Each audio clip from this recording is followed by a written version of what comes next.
Bats brought the tiny Ebola germs. Too small to see. So small, yet so dangerous. Without realizing, Grandfather rubbed a little blood in his eye. Ebola germs came into his body.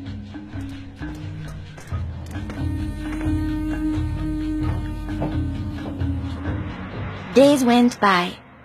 Then Grandfather got a terrible fever and weakness. We thought it was malaria, but he was soon much worse. He had vomiting and diarrhea. His fever got even higher. I ran to get the nurse.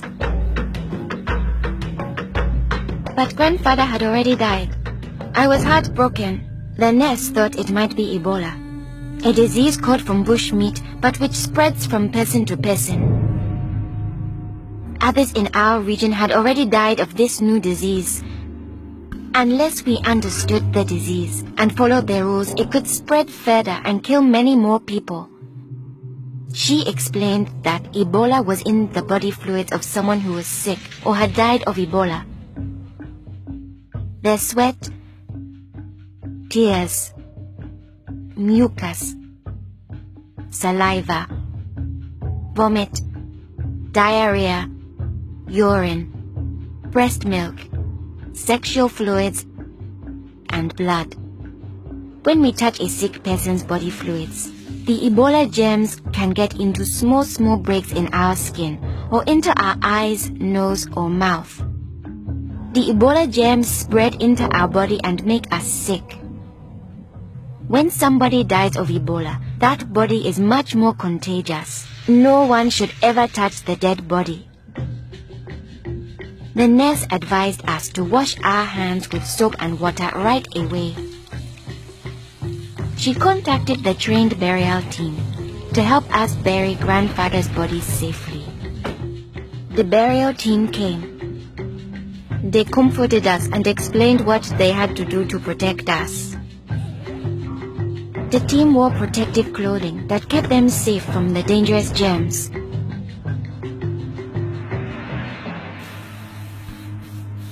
They sprayed Grandfather's room and his body with chlorine to destroy the Ebola germs. They put his body safely away in a bag. To prevent the spread of Ebola, no one could touch the body of anyone who had died with signs of the disease. They also burned his mattress, bedding, and clothes, anything that might have his germs. All these actions made us safer. It was too great a risk to follow all our traditions, but we still honored Grandfather in the time of Ebola. Our chief gathered all the villagers together after Grandfather's death. He explained that it's natural for us to fear Ebola, but if we trust in our health workers and follow their rules, we could stop the disease. The nurse explained to us, when a person has symptoms such as fever, don't touch them. Get them to the treatment center right away. They will have the best chance of surviving and they won't spread Ebola. She advised us to wash our hands with soap and water many times a day. The whole village agreed to follow these rules. Since we all had close contact with Grandfather, we were at risk of getting Ebola. We had to stay home. A health worker visited us every day to see whether we had fever or signs of sickness. We would show signs within 21 days if we had Ebola.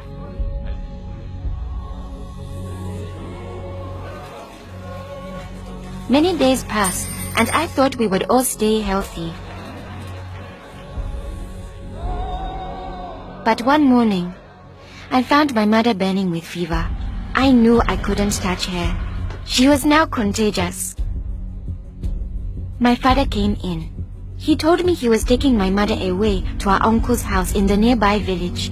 He was afraid to take her to the treatment center, afraid he'd never see her again. I knew I had to stop them. I was young, but I stood up to both of them. I told them, this could be Ebola. She must go to the treatment center right away. We needed to trust in our health workers to save her, save ourselves, and save our village. I saw in their faces that they understood. Running away would only lead to more death and suffering.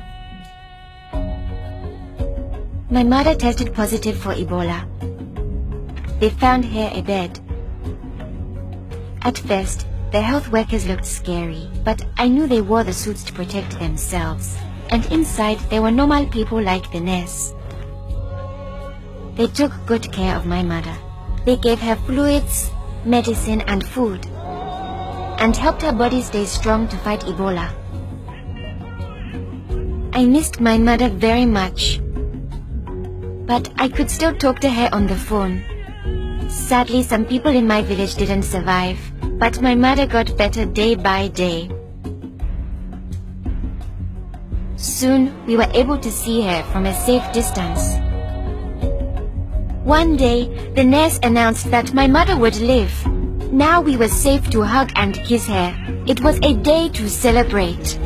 Our village followed their rules. We trusted our health workers, brought us sick for care right away, called for the safe burial team when one of our people died, and we always washed our hands with soap and water.